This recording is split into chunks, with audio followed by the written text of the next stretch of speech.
Assalamualaikum warahmatullahi wabarakatuh, saudara dan saudari yang dirahmati Allah sekalian. Selamat malam dan salam sejahtera kepada semua. Semoga sihat selalu. Saya live di dua platform, saudara. Satu lagi di page Muhammad Syafiq Abdul Halim, dan juga di TikTok saya, Syafiq.Alim.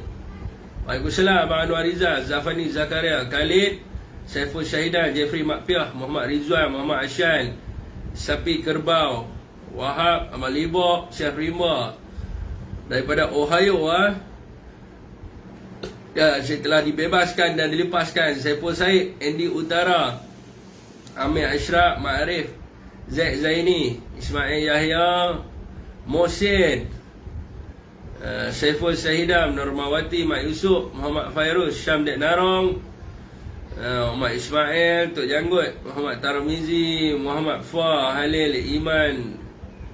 Waalaikumsalam. Alhamdulillah sihat. Fikri Isyar daripada Andalas, Tok Ijul, CEO Hantu Malaysia, ya sihat. Wana Rizal, Faizal Ahmad sihat, tapi penat sikit pada Jumaat sebab lah ni mereka sidang pagi main malam. Abang Abdul Ghani, Putra Haziq, Kapal Hijau, Sapi Kerbau daripada Sabah, Malik Izil. Waalaikumsalam semua yang memberi salam kepada saya.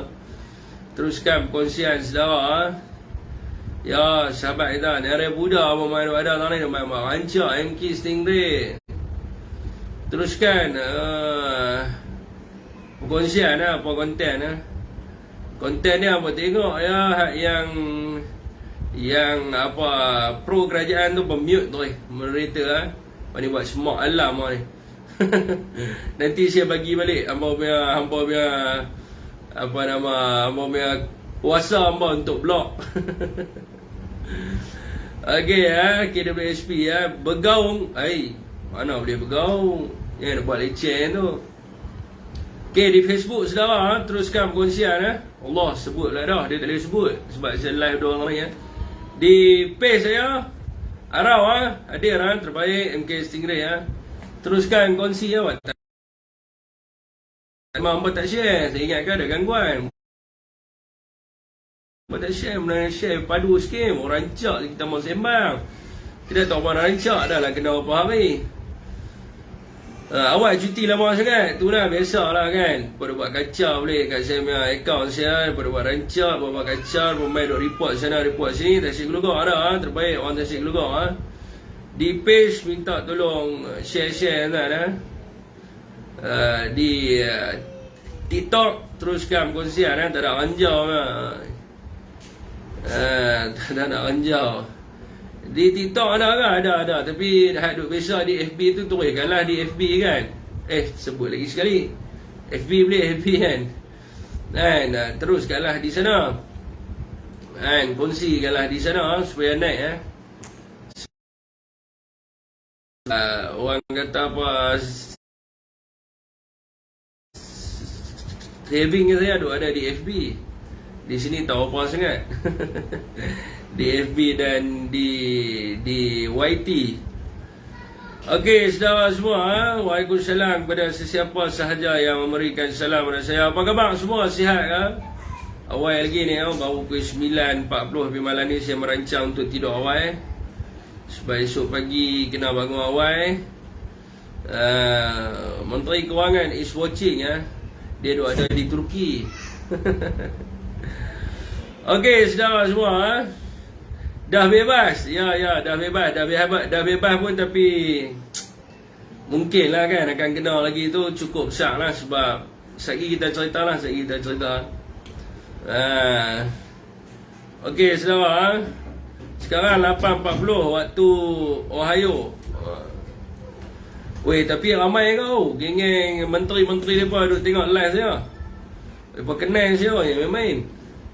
Kita pun nak risau tak apa tengok kita sedap balon dia kan. Betul dia terasa hati, terasa Alhamdulillah sihat. Alhamdulillah terima kasih Okey lah tu Okey tuan-tuan, waalaikumsalam dan sesiapa yang memberi salam. Mukadimahnya untuk hari ini adalah saya nak maklum sikit lah kepada saudara semua yang mengikuti live saya. Sebab itu saya janji kat hampa, kata saya nak bawa hampa. Ya, Abang Jebat dah haka, terima kasih. Abang Jebat dah haka pun baru dibebaskan, baguslah di Facebook. Rezeki saya amat murah kalau Abang Jebat dah haka telah dibebaskan. Abang Jebat bila nak main ni? Apa pejabat di Parlimen? Waalaikumsalam.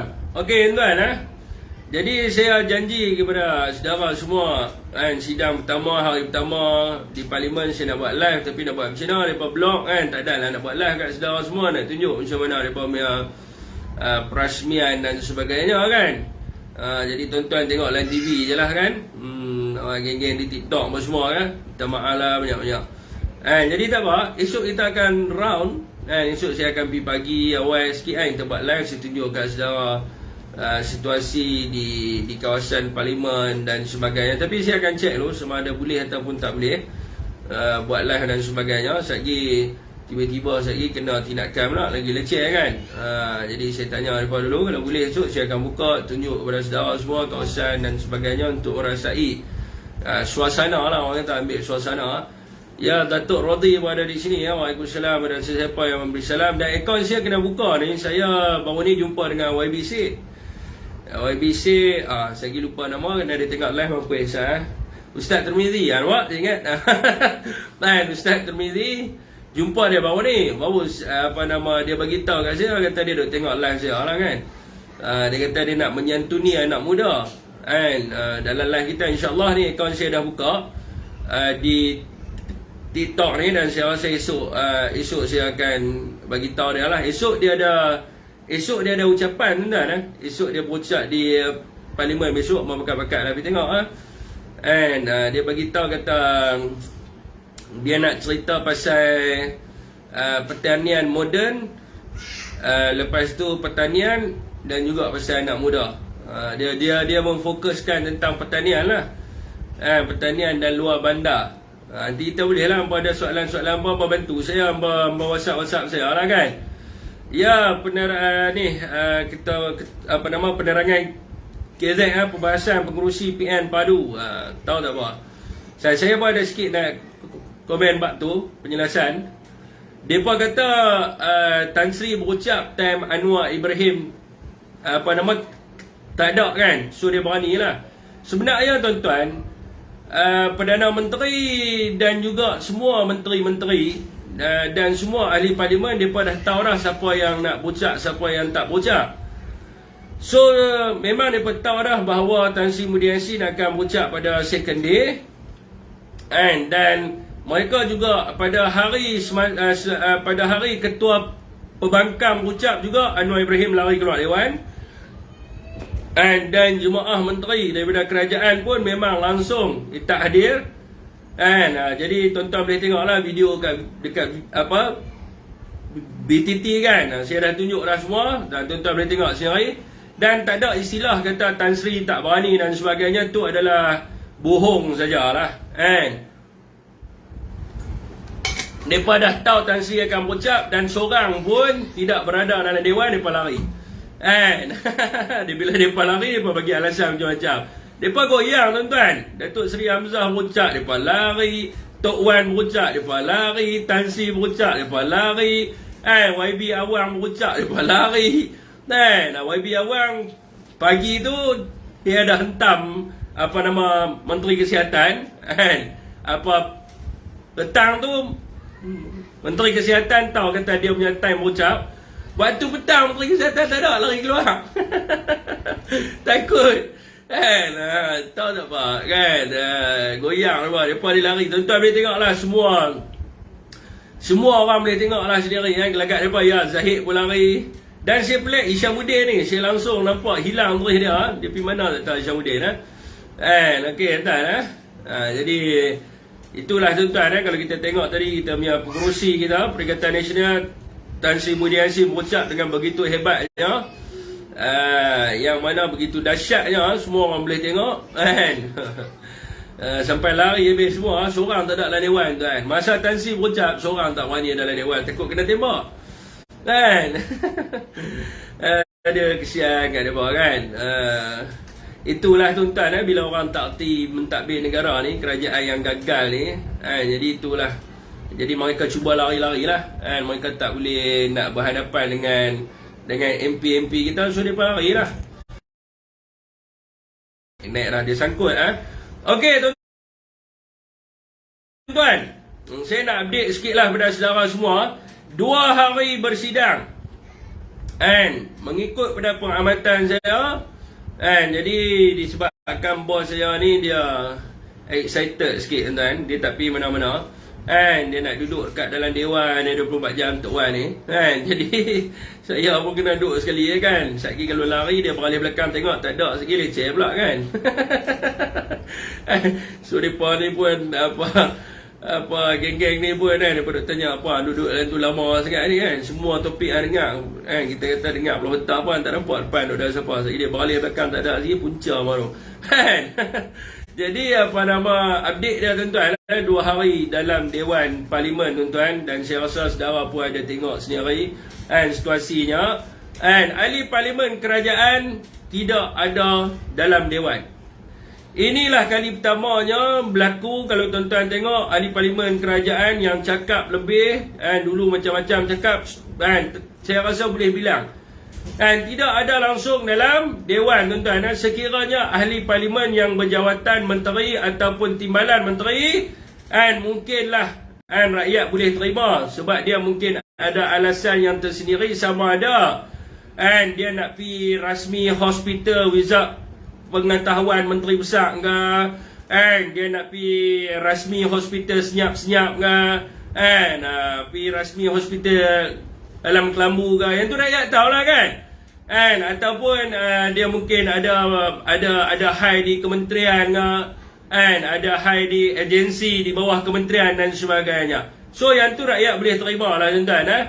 Walaupun orang Pendang tak boleh nak terima lah keadaan tu, sebab bila kita masuk rumah orang ni, automatik lah kita kena bagi tahu kat tuan rumah. Ni tiba-tiba tuan rumah balik rumah tengok duduk di dapur masak dah kan. Memang biadab betul lah kan. Jadi mereka saja nak cari pasal dengan nari Kedah, sebab orang Kedah ni tolak mereka habis dah. So mereka tak puas hati bila tak puas hati. Dan satu lagi nak claim kredit. Nak claim kredit sebab abang kata hospital Pendang tu dia yang rasmi. Rakyat Pendang ni bukan bodoh tuan, dia bukan tengok siapa rasmi, dia tengok siapa yang bawa hospital mai di Pendang. Siapa yang bawa balai polis mai di Pendang, siapa yang buat balai bomba, siapa yang bangunkan Pendang. Dia bukan tengok orang siapa pikrat riben. Siapa pikrat riben dia pergi senyap-senyap, dia takut lagi MB tahu, ahli Parlimen tahu, dia pergi senyap-senyap, dia pikrat riben. Punyalah cempera apa punya menteri tuan-tuan. Jadi lawak lah. Saya orang Pendang tuan, saya lahir di Pendang. Saya lahir di Pendang, di belakang balai polis lama Pendang. Tu rumah tok saya lah. Jadi mak saya dulu sekolah menengah Pendang. Sekali lah dengan YB awang SIM tu, mak saya pun gelak kan apa. Dia kata menteri takat main potong riben, baik tak payah. Tapi tak apa tuan, kita kembali kepada topik kita tuan. Jadi kalau kata ahli Parlimen yang menjawat jawatan sebagai menteri dan timbalan menteri, rakyat mungkin boleh consider mereka ada urusan melibatkan kementerian. Jadi untuk maklumat rakyat Malaysia lah, kerajaan hari ini ahli Parlimen dia ada 148 orang. Menteri dan timbalan menteri ada 55 orang. Dan selebihnya 99 orang lagi adalah bukan menteri dan ahli Parlimen biasa. Namun tuan-tuan, apa yang sedihnya bila satu parti yang melaungkan reformasi, yang mengkritik orang tidak ada dalam Parlimen dan sebagainya, bila mereka menjadi kerajaan, average lepas daripada pukul 11 dalam jam 12 pada waktu itu, selepas daripada rehat, ahli Parlimen kerajaan yang ada dalam Dewan tak sampai 15 orang pun. Jadi rakyat tertanya-tanya, daripada 99 tinggal 15 orang, hak selebih tu pergi mana? Adakah mereka ni pergi Turki bersama-sama dengan Anwar Ibrahim? Ataupun tak tahu nak kata lah kan, kat mana mereka pergi main dam haji ke? mereka pergi main chess ke, ataupun dia ulang alik daripada tempat parlimen dia. Kan kita tak pastilah kan. Tapi itulah hakikat yang berlakunya. Apabila sesi perbahasan diadakan, saudara-saudara semua, mereka tidak langsung mendengar kepada perbahasan-perbahasan yang dibawa oleh ahli parlimen. Saudara kena tahu satu benda, ahli parlimen ni adalah wakil rakyat. Dan apa makna wakil rakyat ni? Wakil kepada rakyat. Dan wakil kepada rakyat ni adalah dia membawa suara rakyat setempat di kawasan yang dia bertanding. Maka bila dia berbahas, dan dalam perbahasan kita diraja, dia akan bawa suara-suara yang dia bawa daripada tempat dia bertanding. Kalau ahli parlimen kerajaan hari ini semua hilang, siapa nak dengar suara rakyat? Jangan kita anggap apabila ahli parlimen berucap kat dalam Dewan Rakyat tu, dia mewakili diri dia sendiri. No.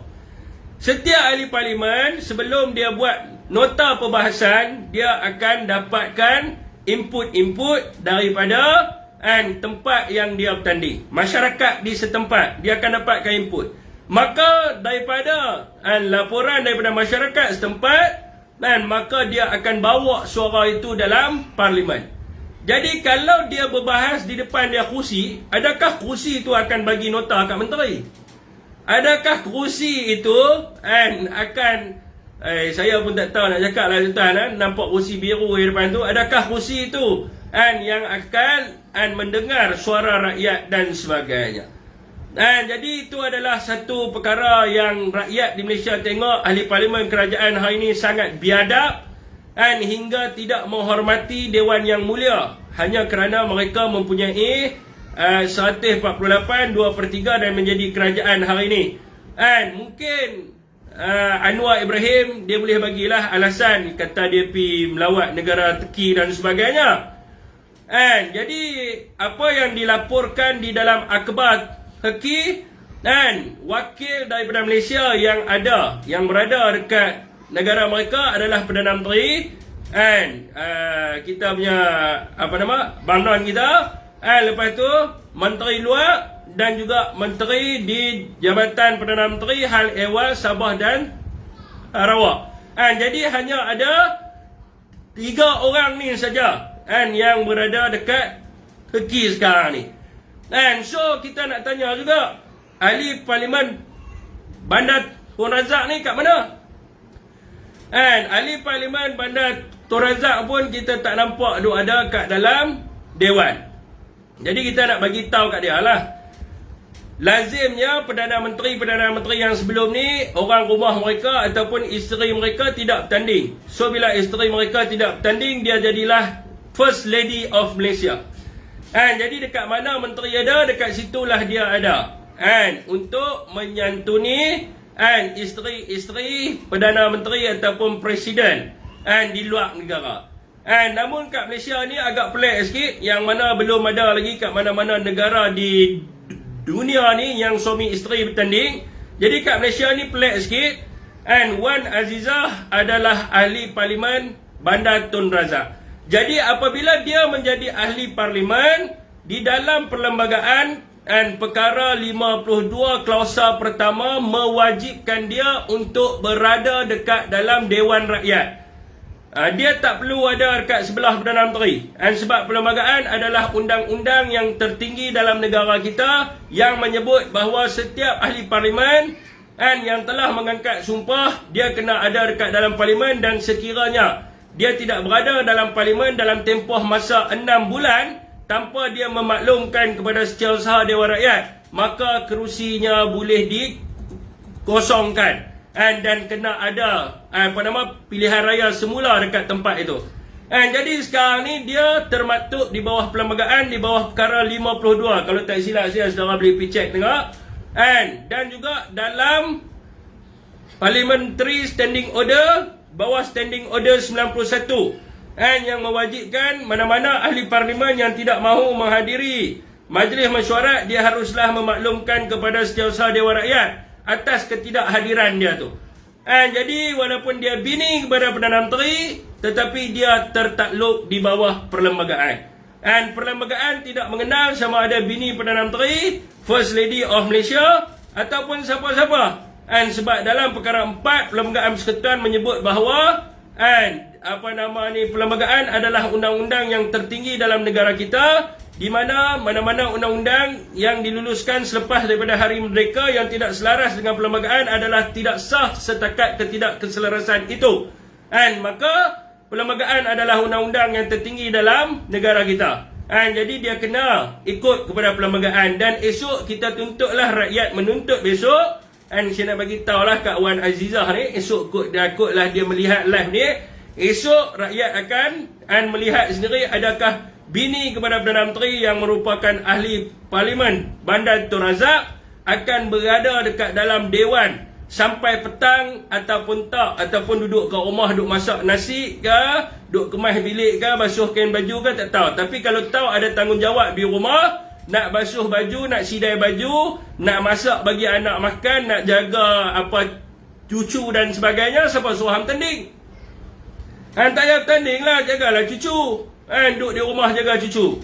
Main dengan cucu. Ini bertanding dekat Bandar Tun Razak. Orang Bandar Tun Razak susah, suara orang Bandar Tun Razak tidak dibawa, dia duduk sibuk, duduk jaga dia punya anak cucu dia kat rumah. Jadi esok rakyat akan tengok sama ada Wan Azizah ada di dalam Dewan ataupun tak. Kita akan perhati sampai pukul 8 malam. Sekiranya rakyat biasa tuan-tuan yang tidak masuk kerja, dia kena bagi emergency leave ataupun sijil cuti sakit yang disahkan oleh klinik berdaftar ataupun klinik kesihatan kerajaan yang disahkan oleh doktor. Sekiranya rakyat biasa tak masuk kerja lebih daripada 2 hari tanpa bagi emergency leave, majikan boleh memberhentikan dia. Sebab dikira sebagai tuang kerja. Boleh memberhentikan, boleh memotong dia punya allowance dia ataupun pendapatan dia dan sebagainya. Namun ahli Parlimen Madani yang dikatakan kerajaan Madani oleh Hulu Langat cakap Madani ni bermaksud amanah, bersih, rahmah. Dia pun tak ada dalam dewan. Dia sat ada, sat tak ada. Apa yang amanah ya?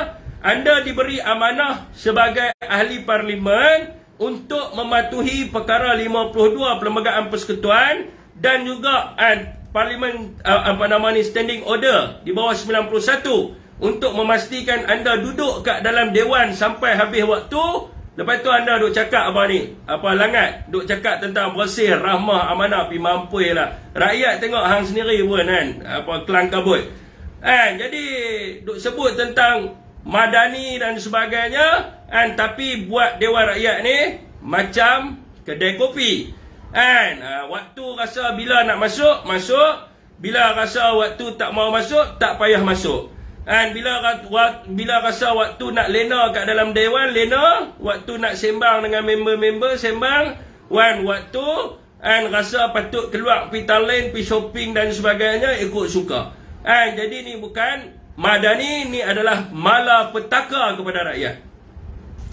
Ikut suka mereka saja ahli Parlimen kerajaan ni, yang mana bila mereka rasa selesa, mereka datang. Bila mereka rasa tak selesa, mereka tak datang sebab mereka diajak oleh ketua-ketua mereka. Kalau kita tengok, Mat Sabu tidak ada dalam Dewan Rakyat. Zahid Hamidi tidak ada dalam Dewan Rakyat dan sebagainya. Sepatutnya mereka mencontohi orang yang lebih muda, seperti dalam parti muda tu. Dia duduklah kat situ walaupun member dia tak ada. Dia tengok kiri tak ada orang, tengok kanan tak ada orang. Dia pun buka live. Syed Saddiq dia buka live dia lah kan. Tak tahulah, saya duk cari dia live tak mana, tak jumpa. Tidak, saya nak screenshot kan. Dia letak 3 biji telefon kat depan dia. Dia pun menyantuni kawan-kawan dalam sosial media dia. Sebab apa? Dia tengok kiri tak ada orang, tengok kanan tak ada orang. So dia dah sembang dengan telefon lah. Jadi mereka ni kesian lah kat Syed Saddiq tu kan. Dia dalam muka manja bertinggal dia seorang-seorang kat situ. Okey tuan, mengikut kepada yang ni juga, rakyat kena tahu bahawa ke dalam Dewan Rakyat, rakyat membayar allowance kepada mereka. Ini saya dedahkan kepada rakyat di Malaysia. bahawa setiap waktu, setiap jam, setiap minit, setiap saat ahli parlimen duduk dalam Dewan Rakyat, rakyat semua bayang, anda semua ni. And di TikTok ada 1.1k mata yang memandang, di FB ada 1k mata yang memandang. Mengikut kepada kertas statut 235 tahun 1983, Akta Ahli Parlimen dan Saraan 1980, Akta 237, setiap ahli parlimen yang hadir ke Dewan Rakyat, satu hari mereka dibayar allowance RM400.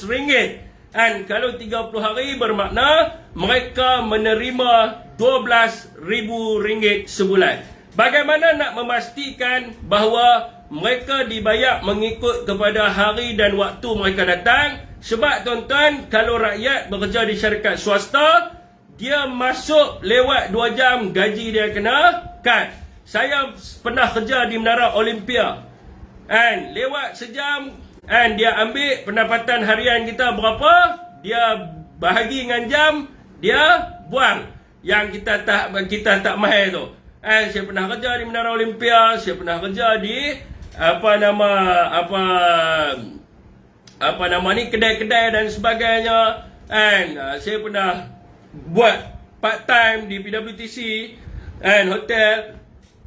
Saya pernah macam-macam lah kerja yang saya pernah buat, yang dikira berdasarkan jam. And kalau tak datang ikut kepada jam, maka gaji kena potong. Tapi berbeza dengan pada zaman Kerajaan Pakatan Harapan Barisan Nasional hari ini, walaupun mereka tak datang, mereka tidak ada rasa serba salah. Rakyat yang menanggung derita disebabkan kenaikan harga barang, yang menanggung derita disebabkan peningkatan kos sara hidup, tetapi mereka tidak datang untuk membincangkan soal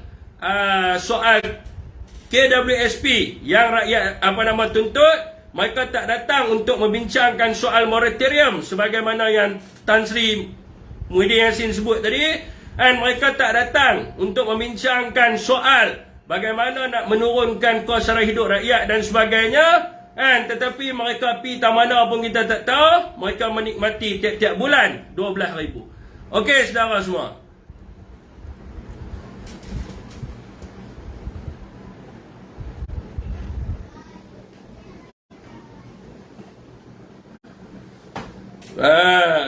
Tu mukadimah tuan panjang mukadimah saya. Dah fikir dah botak. Dah fikir tu hangpa tengok kat dalam skrin TV, jom hangpa tengok depan-depan. Tapi saya tak boleh cerita lah kat sini, saya dia kata body shaming, mampus aku. Kan? Tadi kami duduk sembang pasal rambut dia tadi. Tapi tak apa, itu adalah perkara yang lain.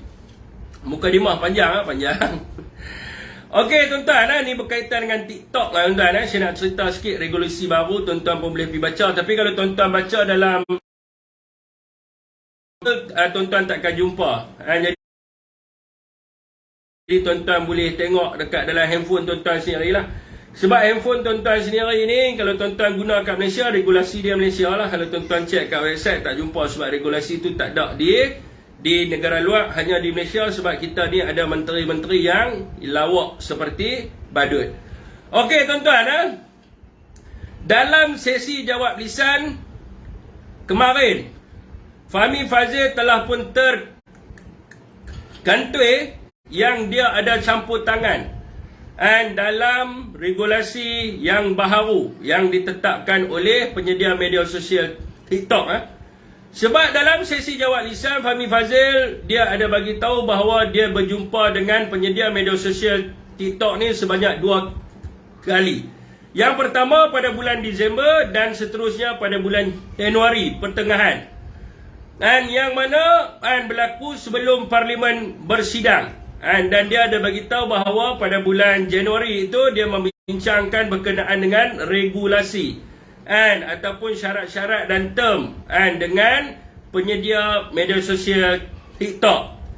Pada awal Februari TikTok dia ada update dia punya regulasi dia yang baru bagi pengguna di Malaysia sahaja. Yang mana dalam regulation itu, saudara semua boleh tengok ada term di bawah perkataan membuli yang mana ada term yang baru bagi pengundi di Malaysia yang diletakkan tidak boleh mengganggu ataupun membuli pegawai kerajaan dan juga artis di Malaysia. Jadi takrifan bagi pegawai kerajaan ni adalah termasuklah menteri dan juga kerajaan hari ini. Dan akaun saya baru-baru ini telah pun disekat selama 4 hari kerana dekat alasan itu dia tulis kerana membuli dan di bawah perkara tersebut itu membuli kerajaan dan menteri. Ini adalah satu benda yang amat lawak dan tidak pernah berlaku dekat mana-mana negara di dunia.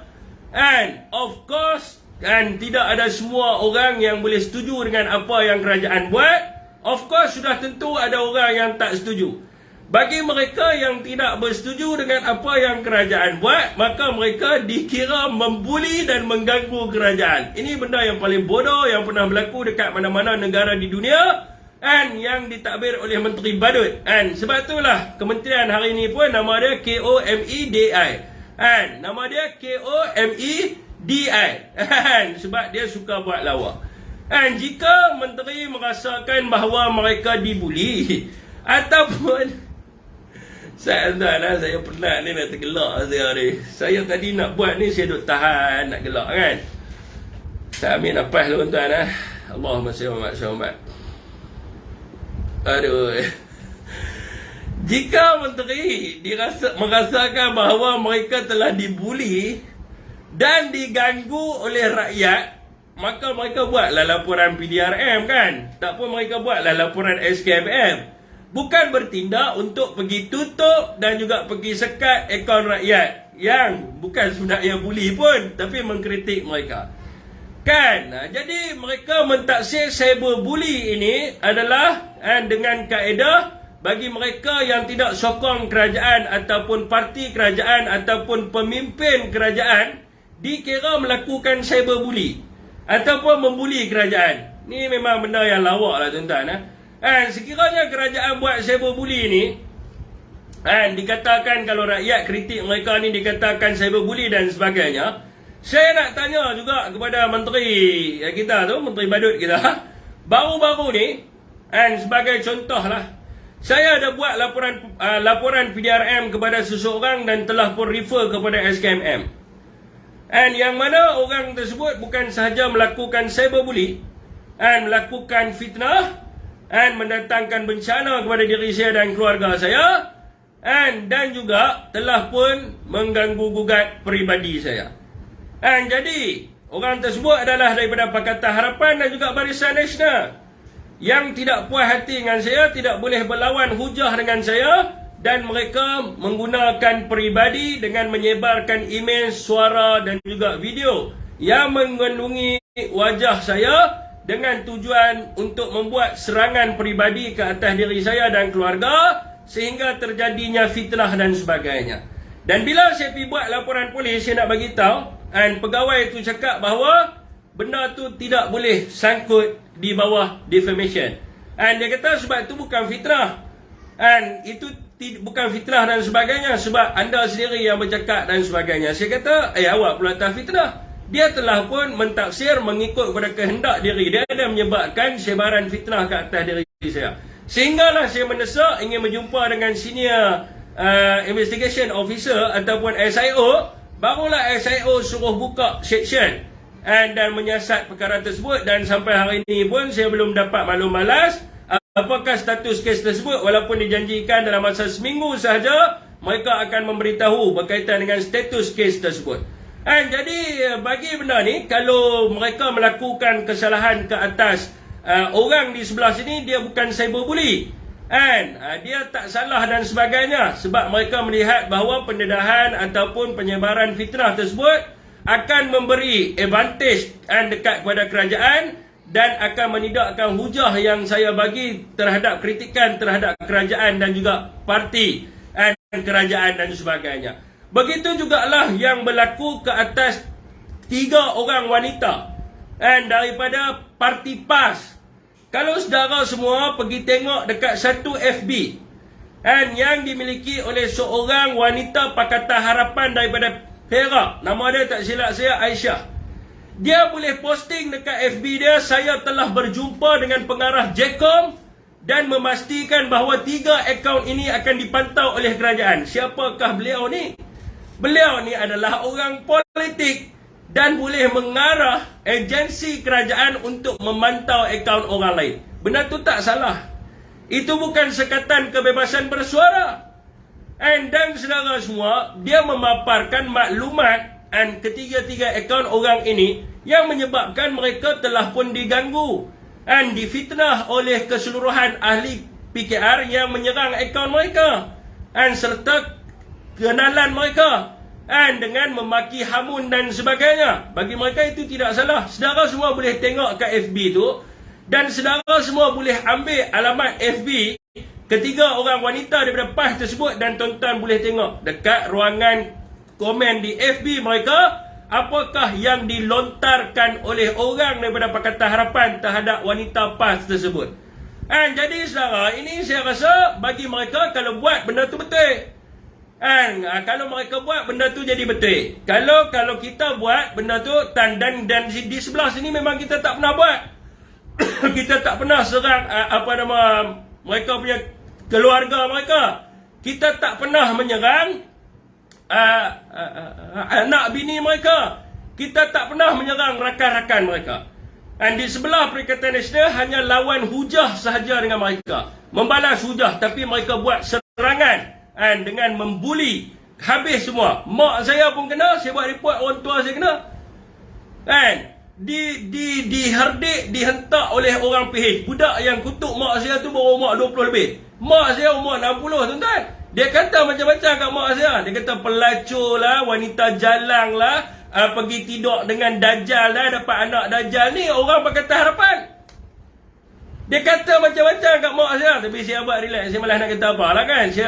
Tapi saya kena hantam kat mak saya, kau lah. Dia boleh attack keluarga kita kerana kita duduk dalam parti politik. Jadi itu mereka buat tak apa. Itu tak kira adik-adik saya kena lagi. Jadi perkara ini tidak sepatutnya berlaku. Kalau berlakunya cyberbully, maka buat laporan kepada pihak SKMM dan PDRM dan pastikan supaya supaya pihak PDRM dan SKMM yang mengambil tindakan. Proses undang-undang mestilah berlaku melalui proses penyiasatan di dalam kanun prosedur jenayah CPC, Criminal Procedure Code, dan didakwa berdasarkan akta yang ada di Malaysia, sama ada kanun keseksaan, SKMM, dan macam-macam lagi lah yang ada kat Malaysia ni, dan dibawa ke mahkamah untuk membicara untuk orang kata proses pendakwaan dan sebagainya. Ini proses undang-undang yang dipraktikkan dekat mana-mana negara pun, termasuklah negara Burundi yang disebut oleh Datuk Wan Saiful Wanjan. Negara tang mana pun saya tak tahu. Mana dia dapat nama negara tu pun saya tak tahu.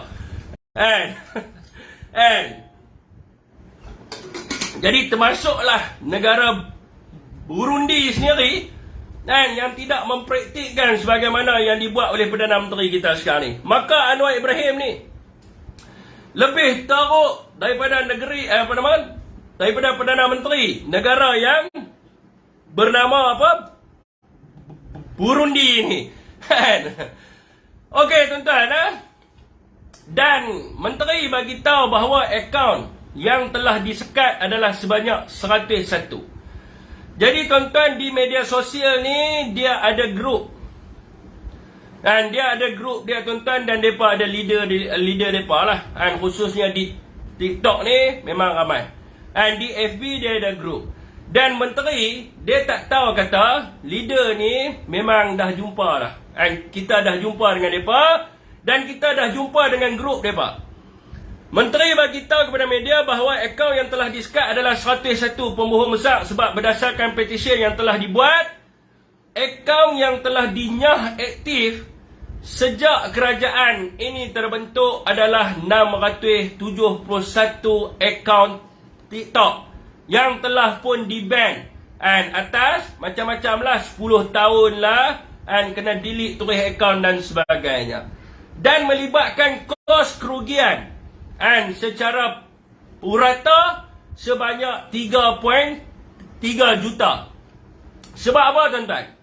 Sekali orang tanya, apa pula akaun kena ban jadi rugi pula kan?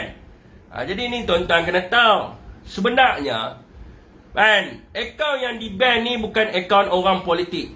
Banyaknya mereka ni hanya kongsi sahaja video. And mereka hanya share video ataupun cuma ada 2 ataupun 3 video kat dalam TikTok mereka yang kritik kerajaan. So tuan-tuan, akaun mereka ni digunakan bagi tujuan untuk monetize, in-stream ad, live ad dan juga ad on reel. Jadi mereka dibayar oleh penyedia media sosial. And yang mana purata pendapatan mereka ini adalah sebulan RM5,000. Dan 671 akaun ini melibatkan purata kerugian khususnya orang muda di Malaysia ini dengan sebulan 3.3 juta ringgit yang telah pun punca pendapatan mereka telah pun direntak oleh menteri yang tidak bertanggungjawab ini. Dan kebanyakan akaun yang di-ban, macam saya bagi tahu tadi, bukan adalah orang politik. Sebab rakyat sedia maklum, mereka yang share video politik ataupun buat video politik ni adalah orang yang terlibat dalam politik secara langsung, yang menjadi pegawai-pegawai YB ataupun dia adalah yang berjawatan dalam parti dan sebagainya. Rakyat yang lain mereka hanya letak sekali-sekala je video berpolitik dan sebagainya. Dan disebabkan oleh kerana 1 dan 2 video, mereka meluahkan perasaan mereka khususnya melibatkan telok mahal, ayam mahal dan sebagainya, dikira mengkritik kerajaan dan memberi kesan kepada parti kerajaan hari ini, dan mereka mendapat engagement dengan reach yang begitu tinggi, maka kerajaan ban akaun mereka. Bila kerajaan ban akaun mereka dan kerajaan telah pun menyah-aktifkan akaun mereka, maka mereka tidak mendapat lagi bayaran daripada penyedia media sosial. Dan saya dimaklumkan mereka mengambil masa 1 hingga ke 2 tahun.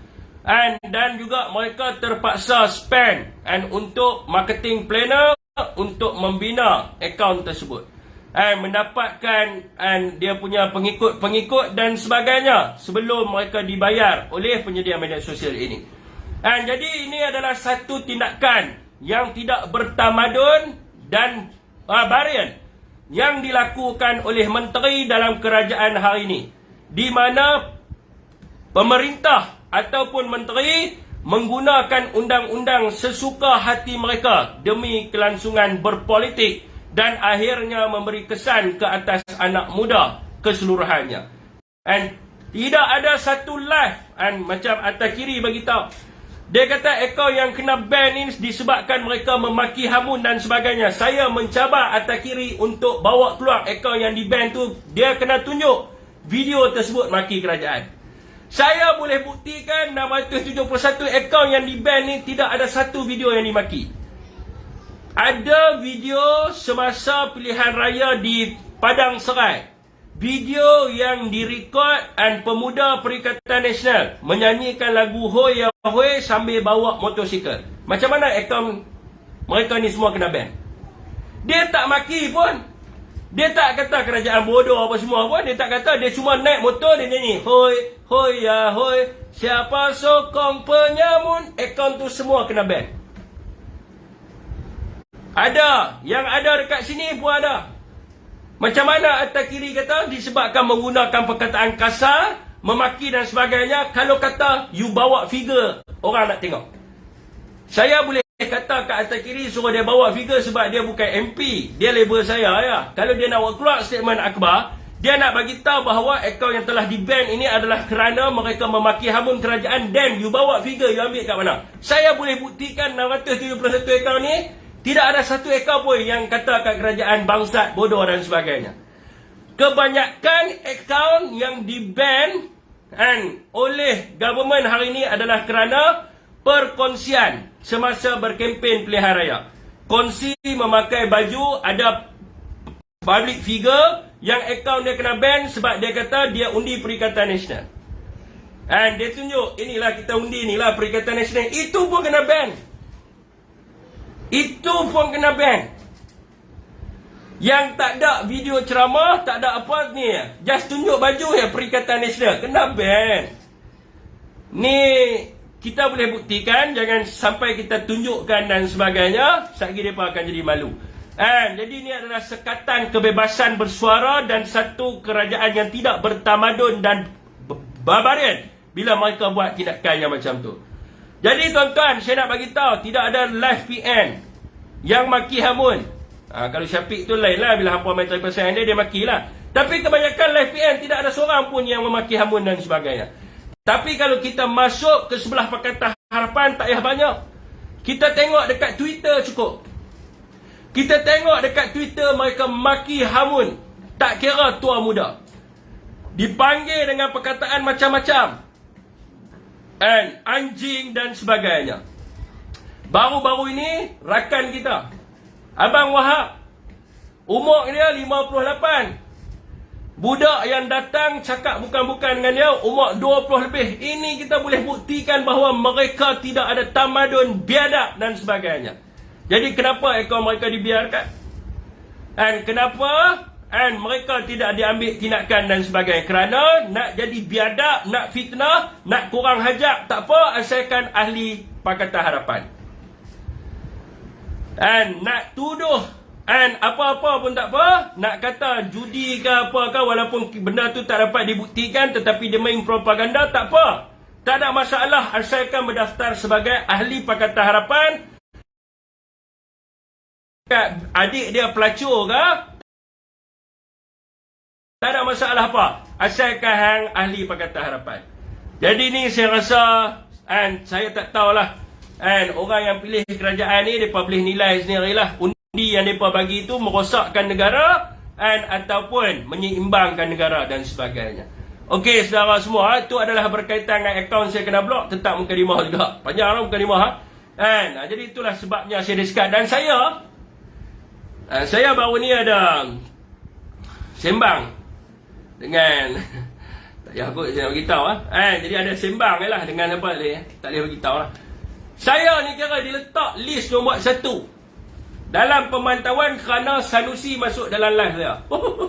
Saya dipanggil sebagai orang kuat kepada MB Kedah yang amat berhormat Sanusi. Hampa jangan main-main, aku orang kuat MB Kedah. Aku balik Kedah nanti memang kena jaga aku. Raya saya balik Kedah, hampa tak jemput saya main, rumah tu buka hampa jaga. Sebab saya telah pun dilabel sebagai orang kuat, yang amat berhormat Menteri Besar Kedah, YB Sanusi kita. Dan duduk dalam top priority. Dia gas. Geng tak rumah nak cukup gas. Gas tak ada rumah dia buat nama grup gas. Aduh.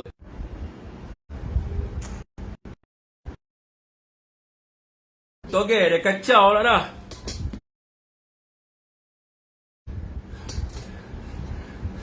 FB kena report dah.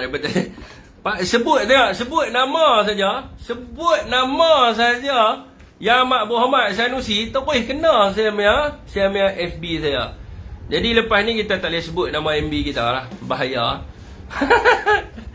Mereka takut betul dengan dia ni. Tak tahu lah bersebab. Jadi tak apa. Sebab saya ni orang kuat dah. Jadi saya tak apa. Saya akan tetap bersama-sama dengan MB Kedah kita. Sebab saya dilabel sebagai orang kuat dah. Okey tuan-tuan. Jadi minta maaf disebabkan oleh kesangkutan live tadi tu. Syafiq tak tukar signal 5G kot. Ni 5G lah. 5G problem tadi tu. Okey ini kita masuk sikit dalam sidang parlimen hari ni tuan-tuan. Dalam parlimen hari ni Dr. Zulkifli dia mencadangkan Dr. Zulkifli kan siapa tadi dia mencadangkan supaya wujudnya dasar penggal tetap parlimen. Ada lapor kat Malaysia Kini tadi. Ni siapa cakap tadi adalah di peringkat Pakatan Harapan. Mereka mencadangkan untuk diwujudnya dasar penggal tetap parlimen. Jadi tuan-tuan, rakyat mungkin tidak tahu dan mungkin ada orang yang sokong. Yang saya dengar tadi, saya pergi dekat banyak live tadi. Terima kasih siapa yang bagi gift tu.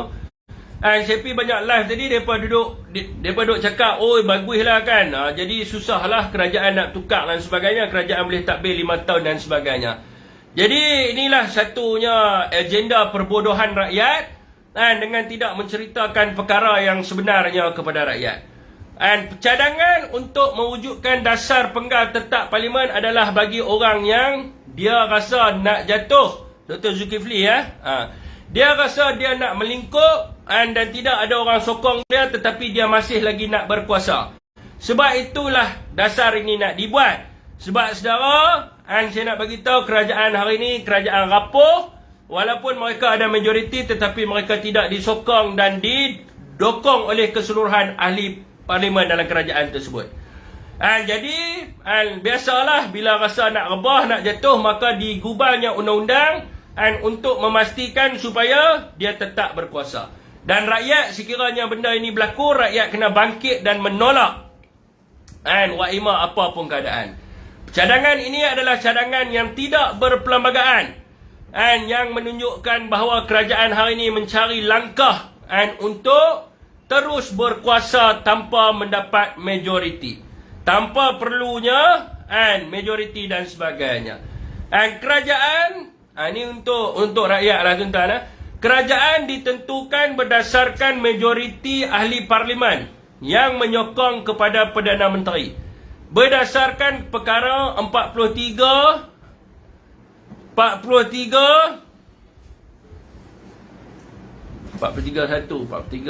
pada hemat yang di-Pertuan Agong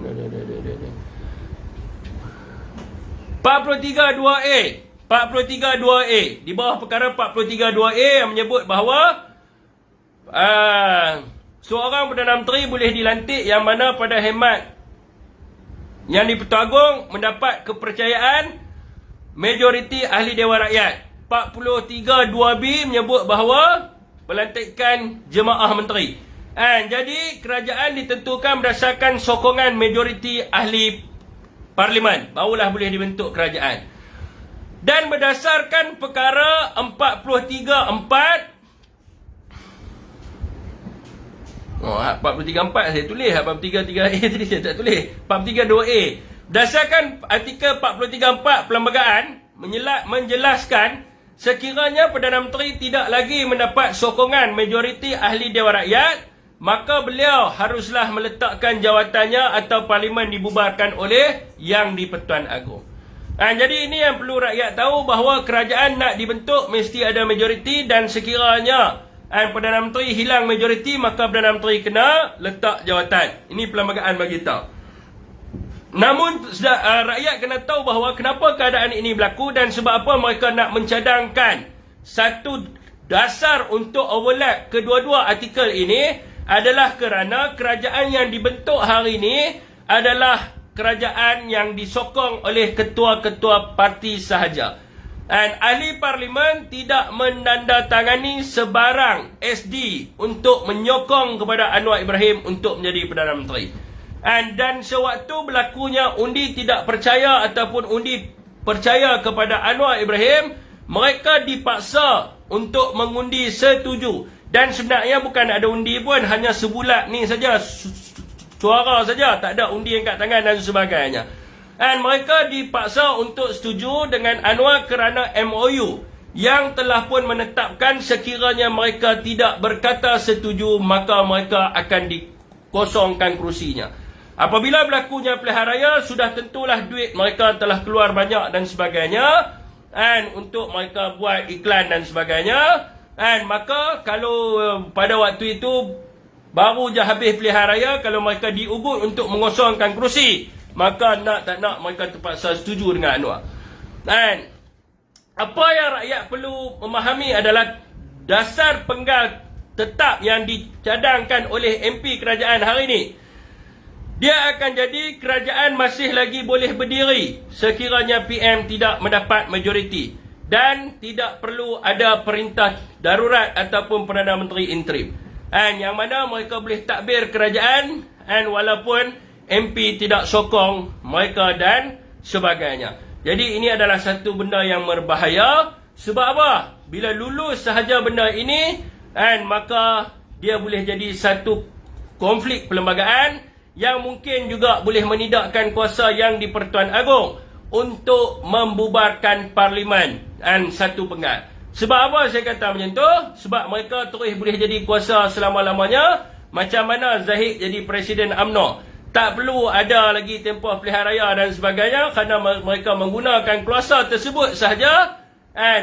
Maka tidak mungkin boleh ada lagi sistem pilihan raya dan mereka akan takbir negara walaupun rakyat tidak memilih mereka dan sebagainya. Ini ada satu benda yang sangat berbahaya kepada negara kita, yang patutnya keseluruhan rakyat Malaysia orang kata apa, menentang terhadap agenda yang nak dibuat oleh kerajaan pada hari ini. Okey saudara semua.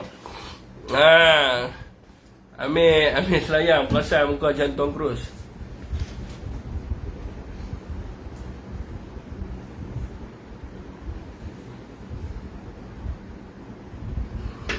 Kerajaan hari ini memang tak stabil saudara.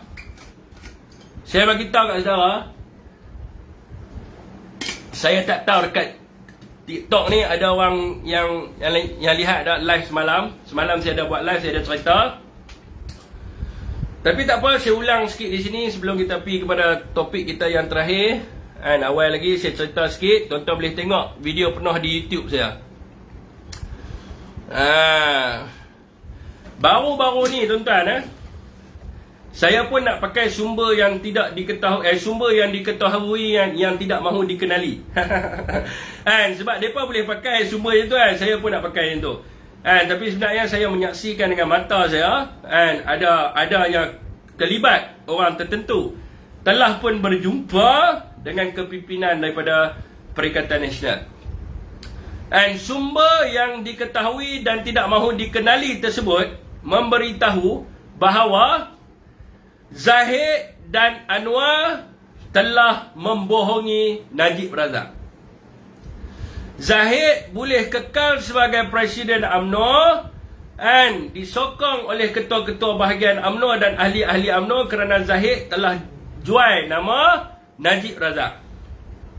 Dan ahli Parlimen UMNO boleh ikut Zahid masuk Pakatan Harapan disebabkan oleh Zahid jual nama Najib Razak.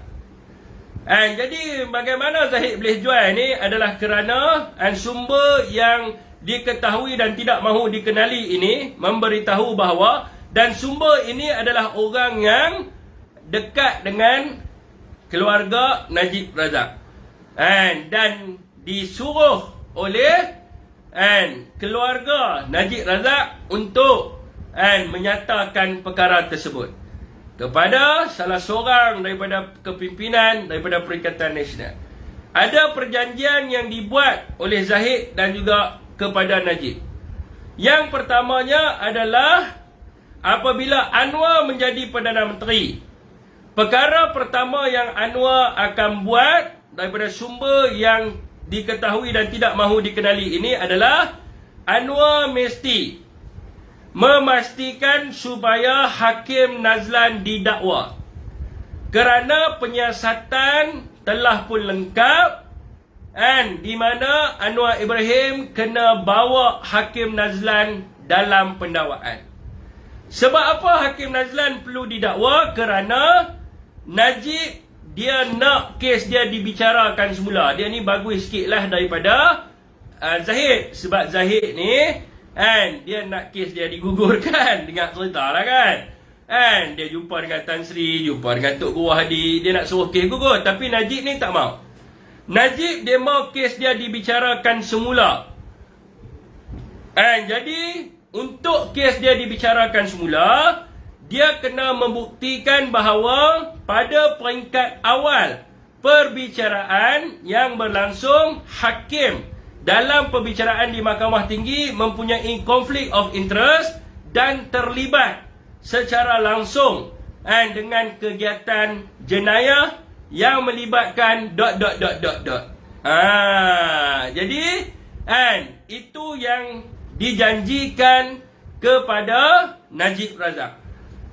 Maka sampai ke hari ini Hakim Nazlan tidak dibawa ke penawaan, tetapi Anwar dengan Zahid tengah menyusun untuk mana-mana orang yang tak favor kepada Najib untuk diberi jawatan semula ke dalam UMNO. Antaranya adalah Syarizat yang didapati bersalah pada zaman Najib, dan juga Kir Hoyo yang didapati bersalah pada zaman Najib.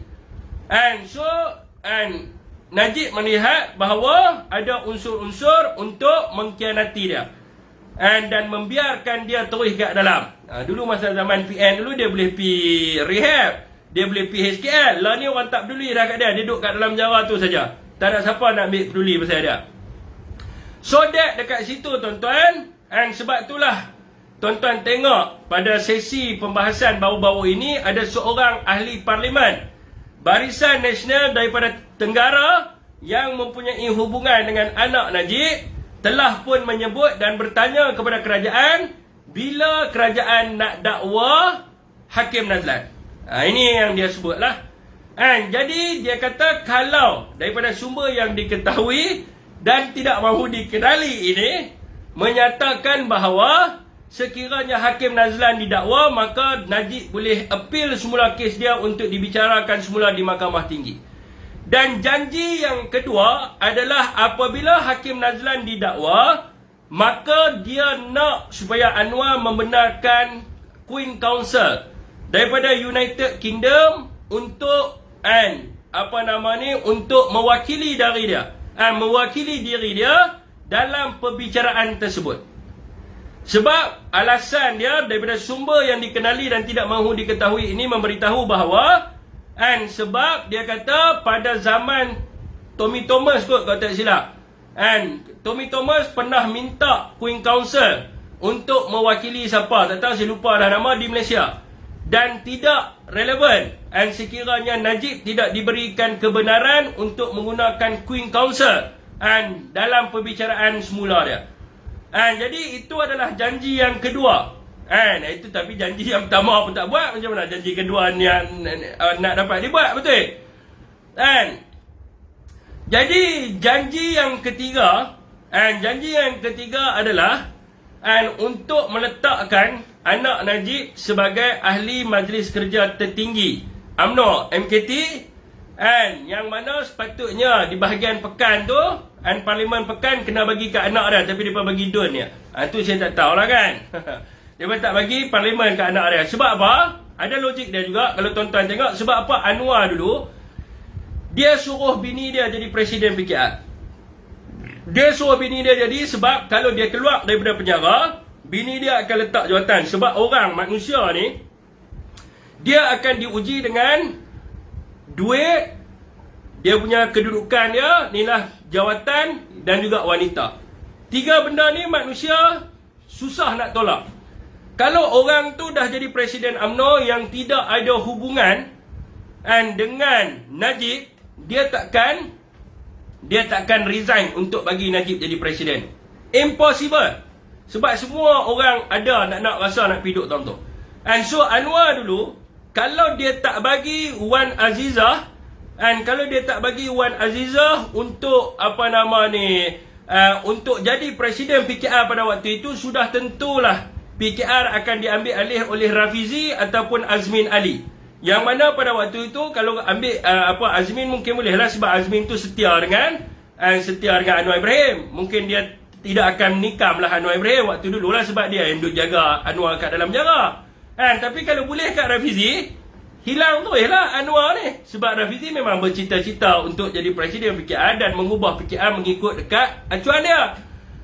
So sebab itulah Anwar letak bini dia supaya bila dia keluar, maka dia akan dapat jadi presiden semula. So itulah yang Najib minta, untuk letak anak dia sebagai MKT, supaya anak dia tahu apa yang dibincangkan di peringkat MKT UMNO, dan akan melaporkan kepada Najib. Dan bila Najib keluar daripada penjara, maka Najib akan dapat balik kedudukan dia sebagai MKT. Jadi inilah sumber yang diberitahu. Sumber yang sumber yang diketahui dan tidak mahu dikenali. Saya pun guna ayat jadi payah, jadi dia pakai ni lah. Jadi dekat sini tuan-tuan menunjukkan bahawa ada pihak yang telah menipu satu grup yang lain. Jadi ini menunjukkan bahawa sebab itulah yang kata nak buat yang parlimen kekal dan sebagainya. Sebab GPS, GRS dan kebanyakan ahli parlimen ni mereka ikut Najib. Sebab Najib masa jadi Perdana Menteri, semua tahulah, ketua-ketua bahagian UMNO tahu. Dan dulu tuan-tuan kalau tengok macam Cepak Holding kan, Depak Holding kan, macam mana Najib bagi duit kepada GPS dan sebagainya. So ketua-ketua bahagian BA ni memang Najib belah. Zahid tak ada sokongan. Zahid tidak ada sokongan dalam UMNO. Yang ada sokongan adalah Najib Razak. Jadi memang Zahid dengan Anwar ni dia takkan lepas Najib. Dia memang takkan lepas. Sebab Najib kalau keluar, Anwar mampu. Zahid pun mampu. Sebab dia punya dia masih ada dia punya aura dia lagi. So mereka kena simpan Najib kat dalam untuk Anwar mengekalkan diri dia sebagai Perdana Menteri. Jadi Zahid pun dia tak boleh bagi Najib keluar. Kalau Najib keluar, Najib akan jadi presiden. So benda ni ada logik lah, daripada sumber yang diketahui yang tidak mahu dikenali ceritakan ni. Maka mereka akan sumbat. Dan satu lagi kita kena ingat, yang sumbat Anwar masuk dalam jara 5 tahun Najib Razak. Tun Mahathir sumbat 5 tahun. Najib sumbat dia lagi 5 tahun, menggenapkan 10 tahun. Tak mungkin dia akan lepaskan Najib awal kan. Dan tak mungkin dia akan lepaskan Najib. Itu memang nampak sangat lah kan. So inilah yang berlakunya konflik dalam kerajaan sekarang ni. Dan mungkin akan meletup bila-bila masa saja. Akan meletup bila-bila masa saja. Sebab dah ada percaturan. Akibat daripada pengkhianatan yang telah dibuat oleh Anwar dan Zahid kepada tim Najib. Dan saya tak tahu kenapa Luqman dia tak serta benda ni. Sebab nak selamatkan Najib adalah melalui Hakim Nazlan didakwa di mahkamah. Tapi Luqman Adam tak pernah cerita tentang benda ni. Dan saya pun tak tanyalah kepada sumber yang diketahui dan tidak mahu dikenali ni. Sebab apa Luqman tak buat macam tu? Sebab saya rasa Luqman ni ejen Anwar kan. Saya rasa lah. Sebab apa? Kalau daripada segi dia cerita tu betul. Najib boleh dapat pengampunan sebab petisyen dia ni tidak ditolak oleh Yang di-Pertuan Agong. Tapi kalau dia dapat pengampunan, untuk apa? Rakyat masih lagi tolak dia dan dia masih lagi terpalit dengan kes rasuah yang terbesar. Sekarang ni dia nak buktikan, nak mengatakan yang dia tak ambil duit tu. Sebab tu dia nak dibicarakan semula dengan menggunakan QC daripada UK. Jadi ini yang mereka tidak realise kat dia. Dah masuk 3 bulan dah. Sepatutnya perjanjian dia bagi tahu seminggu ke 2 minggu. Tak silap saya lah. Kalau ikut perjanjian mereka ni seminggu ataupun 2 minggu. Sebab Hakim Nazlan pada zaman Ismail memang dah selesai dia punya siasatan. Tapi tak apalah, kita tunggulah. Kita tunggulah apa yang akan berlaku kepada kerajaan hari ini. Kerajaan Kelang Kabut. Pak Mael Samal Lobak Man. Okey saudara.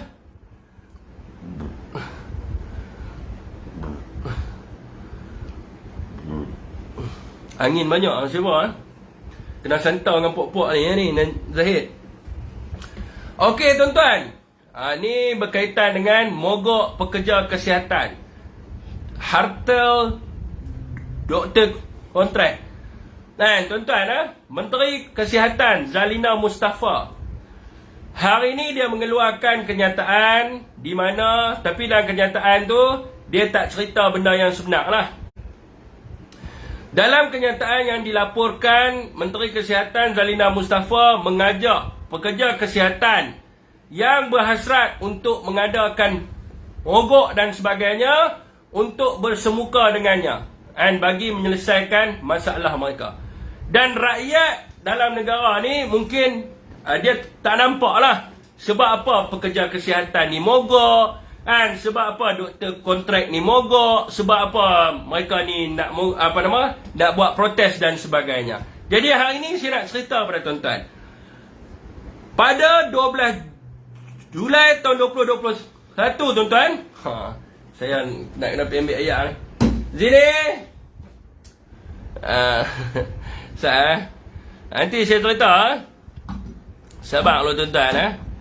Oh dia tu mai lipas tu mai. Lipas tu tak payah layan saudara. Lipas tu Zini Rahanania. Adam Daniel. Start WhatsApp mereka tengah nak main game tu.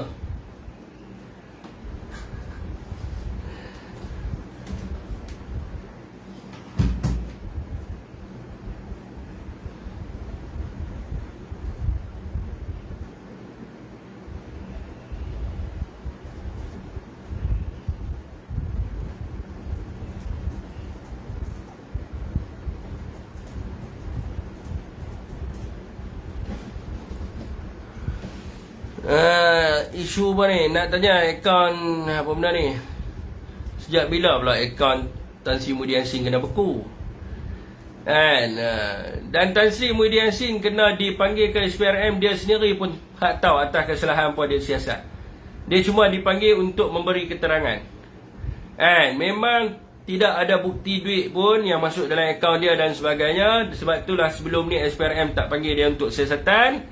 Dan orang kata apa, secara tiba-tiba mereka memanggil dia untuk siasatan dan tidak dimaklumkan siasatan di bawah seksyen apa. Kerajaan hari ni dia lawak sikit tuan-tuan. Sebab apa? Banyak kes yang mereka dipanggil untuk menyiasat dan sebagainya tidak dimaklumkan atas kesalahan di bawah seksyen apa dan sebagainya. Banyaklah rakan-rakan kita yang kena. Saya pun kena, itu pun tak maklum pun. Dia tak bagi tahu pun. Dia selalunya kalau pokok kuasa nak panggil ni, dia kena bagi tahu siasat bawah seksyen apa. Sebab apa? Benda pertama yang lawyer akan tanya adalah, kenapa you memanggil I punya anak guam? Dan you nak siasat dia di bawah seksyen ke berapa? Tapi lah ni tak ada bagi tahu apa, panggil nak buat persepsi saja. Itu yang dipanggil persepsi dan propaganda.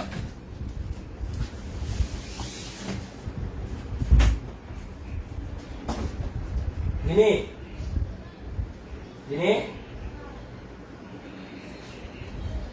ya.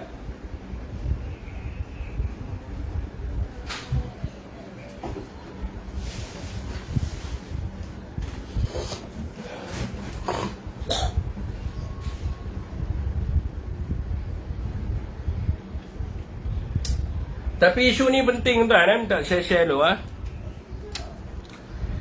Dah habis dah, muka dimah dah habis dah. Okey tuan TS kejap TS last issue. Okey tuan-tuan untuk saudara semua memahami apabila Menteri Kesihatan Zalina Mustafa ini mengajak untuk pekerja kesihatan ni, pekerja kesihatan yang dimaksudkan ni adalah pekerja kontrak tuan-tuan doktor kontrak yang mana berhasrat untuk mengadakan mogok. Saya tak tahu bila mereka nak buat tu, tapi dimaklumkanlah mereka nak mogok dan sebagainya. So dia ajak mereka ni untuk bersemuka dan dia tak bagi tahu kebenaran kepada rakyat. Sebab apa? Pada 12 hari bulan 7 tahun 2021 tuan-tuan, waktu tu Menteri Kesihatan sekarang ni Dr. Zaliha Mustafa ni, dia adalah jawatan kuasa kesihatan Pakatan Harapan. Pada waktu itu dia bersama-sama dengan kumpulan ini yang mana melabel pada waktu itu di bawah kepimpinan Tan Sri Muhyiddin Yassin kerajaan gagal, dan juga mengajak doktor kontrak dan pekerja kontrak pekerja kesihatan kontrak ini untuk buat harta doktor kontrak pada waktu itu, untuk berhimpun dan sebagainya. Dan antara resolusi dan cadangan yang dibuat untuk mendesak kerajaan pada waktu itu atas motif berpolitik adalah pada waktu itu adalah Dr. Zaliha sendiri yang sign benda ni. Dan dia terlibat dalam isu ni. Dia janji dekat doktor kontrak dengan pekerja kontrak kesihatan ni. Yang pertama, kerajaan perlu memberi ruang kepada doktor kontrak dilatih sebagai doktor pakar dan juga memberi kerjaya yang terjamin dekat mereka. Ni janji yang pertama. Yang kedua, kerajaan mesti memastikan proses penilaian dan pemilihan untuk lantikan tetap dibuat dengan adil, telus dan berdasarkan merit. Ni janji kedua.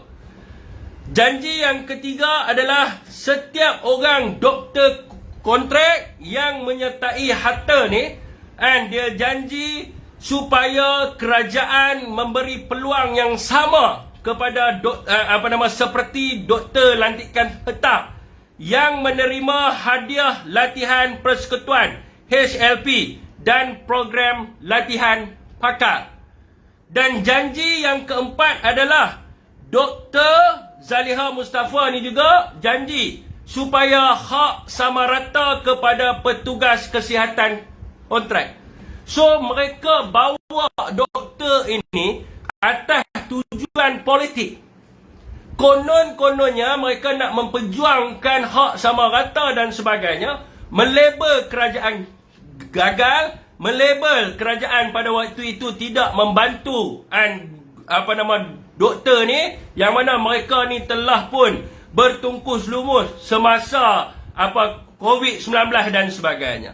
So hari ini dia tak jujur dan dia tak cerita apa masalah yang sebenarnya, yang doktor ni nak orang kata mogok dan sebagainya, dan dia merayu buat video, tuan-tuan. Sebab apa seorang menteri boleh buat video? Sebab akan berlakunya mogok di seluruh Malaysia. Sebab dia janji benda ni. Dia buat video. Tolonglah mai jumpa saya dan sebagainya. Ini masalah Pakatan Harapan. Bila mereka berjanji, mereka membawa rakyat turun ke jalan untuk lawan dengan kerajaan. Memakai baju hitam, pakai tu kerajaan gagal, Tan Sri gagal, harta doktor dan sebagainya. Mereka kata kalau mereka jadi kerajaan, mereka akan bagi lebih baik daripada kerajaan yang telah buat pada waktu itu. Jadi Menteri Kesihatan Dr. Zaliha Mustafa yang juga AJK Kesihatan Pakatan Harapan yang telah berjanji dengan doktor ini, tak perlu nak jumpa, buat lagi promise yang baru. And anda perlu melunaskan janji-janji kepada petugas kesihatan agar tidak memberi kesan yang negatif dekat rakyat lain. Sebab mereka dah nekat. Kalau dulu mereka boleh tinggalkan pesakit mereka untuk buat hatal kerana hasutan daripada AJK Kesihatan daripada Pakatan Harapan, maka mereka akan buat di seluruh Malaysia. Bila mereka buat di seluruh Malaysia, akan menjadi masalah negatif kepada rakyat. Sebab itulah menteri merayu. Sebab dia janji, dia tak buat. Masa berjanji, masa membuat cadangan, masa buat resolusi dulu, kenapa tak fikir? Kenapa tak fikir? Atas faktor nak mempolitikkan doktor ini, nak melabel Tan Sri Muhyiddin Yassin dan Perdana Menteri dulu kerajaan gagal dan sebagainya, nak suruh rakyat turun ke jalanan, nak bagi tahu bukan kata masyarakat yang susah, masyarakat yang rendah sahaja kritik Tan Sri, orang profesional macam doktor pun kritik Tan Sri Muhyiddin Yassin, suruhnya doktor ni angkat bendera hitam, pakai bendera hitam, angkat bendera putih dan sebagainya. Macam-macam lah janji, resolusi dan sebagainya dibuat. Suruh doktor ni hashtag kerajaan gagal dan sebagainya. Sekarang bila dah jadi menteri, lunaskan. Sekarang ini saya bagi tahu kepada Dr. Zaliha Mustafa, I will be dengan doktor-doktor ni semua untuk bercakap setiap malam dalam platform media sosial. Tiada lagi perbincangan dengan pihak kerajaan. Anda harus laksanakan janji. Anda kena ingat apa yang anda kata. Benda ini mudah, boleh dilakukan, boleh ambil wujud perjawatan untuk doktor ini, tambah belanja mengurus untuk membayar dan sebagainya. Sekarang ni awak bagi alasan. Sekarang ni kenapa Dr. Zaliha Mustafa bagi alasan? Dulu pandai cakap, sekarang buat, bagi penjawatan tetap kepada doktor-doktor ini. Apa lagi ni? Saya ulang lagi sekali janji-janji dia. Ada 4 yang mereka janji. Pada 12 Julai 2021, AJK, Jawatankuasa Kesihatan Pakatan Harapan, yang pada ketika itu bersama Dr. Zaliha Mustafa dan beberapa jawatankuasa yang lain, telah memberikan cadangan dan resolusi kepada kerajaan. Yang mana cadangan yang mereka buat dan desakan yang mereka buat dan janji yang mereka buat kepada doktor-doktor kontrak ni adalah perlu memberi ruang kepada doktor kontrak untuk dilatih sebagai doktor pakar dan memberi kepada mereka kerjaya yang terjamin. Kerajaan mesti memastikan proses penilaian dan pemilihan untuk latihan tetap dibuat secara adil, telus dan berdasarkan merit. Doktor kontrak harus diberi peluang yang sama dengan doktor lantikan tetap untuk menerima hadiah latihan persekutuan, HLP dan program latihan pakar. Dan doktor kontrak dan petugas kontrak kesihatan perlu diberi hak sama rata dan sebagaimana petugas kesihatan yang lain. Jadilah ni jadi menteri, jangan tipu rakyat. Buat dulu janji, sekarang nak tipu. Jadi rakyat dah muak dan mual dengan politik yang last-last. Bila rakyat tanya bila nak laksana, mereka akan jawab. Biasalah orang politik. Masa itu Pakatan Harapan pembangkang, bukan kerajaan. Bila kita masuk dalam kerajaan, baru kita tahu situasi yang sebenar. Kerajaan tak ada duit nak bayar gaji dan sebagainya. Ini pembohong. Ini pembohong besar kerana mereka boleh cek. Sama ada pada waktu itu kerajaan mampu ataupun tidak mampu, tetapi atas sebab kepentingan politik, atas sebab mereka nak menang dengan pilihan raya dengan menipu, atas sebab mereka nak menggunakan orang-orang profesional, nak menggunakan doktor ini konon-kononnya. Doktor sendiri tolak Tan Sri. Doktor sendiri memakai harta doktor. Takkanlah rakyat yang biasa di bawah nak undi Perikatan Nasional. Kerana mereka nak menipu. Sedangkan Dr. Hatel ini bukan berjuang kerana Pakatan Harapan. Dan hari ini mereka menunjuk bahawa doktor-doktor kesihatan hari ini bukan berjuang kerana Pakatan Harapan, tapi mereka berjuang kerana diri mereka sendiri. Mereka nak lakukan perubahan supaya Pakatan Harapan melaksanakan apa yang mereka janjikan. Tapi Pakatan Harapan adalah parti yang penipu. Saya beritahu pada tuan-tuan, PH parti penipu, pembohong, parti yang munafik. Yang nak sembang pasal Madani ni bukan Madani, dia munafik, menipu, apa nama ni, apa lagi, kencing rakyat, lepas tu apa lagi, memanipulasi, lepas tu apa lagi, macam-macam yang ni semua Pakatan Harapan.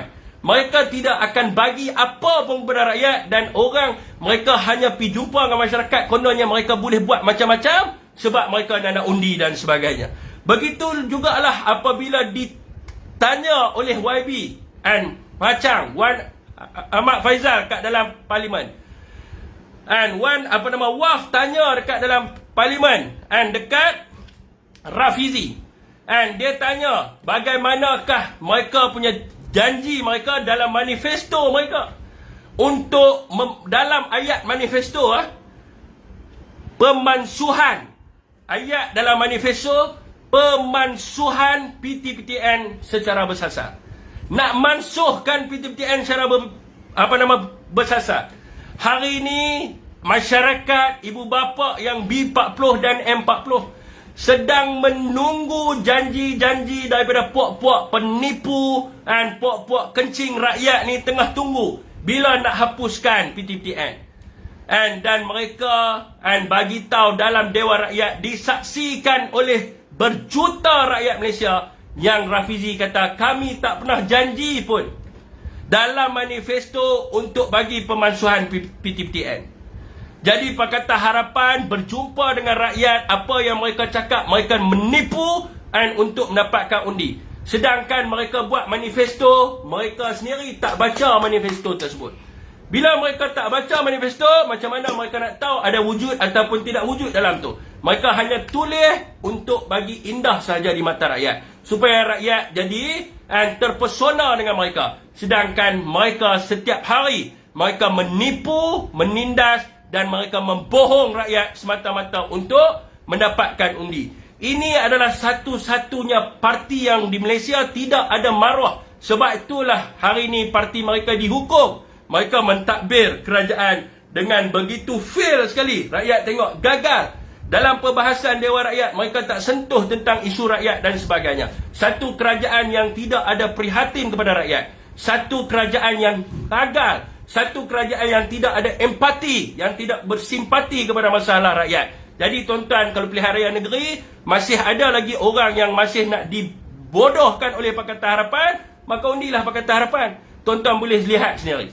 Doktor pun kena kencing, student PTPN pun kena kencing, belia kena kencing, habis satu Malaysia kena kencing. Okey, saudara. Tak ada yang betul. Sembang kari yang babi buat lah, yang buat sendiri ya. Berbuh lah kari ke apa ke. Kan? Okey, tuan-tuan. Saya rasa di FB cukup setakat saja. Penat.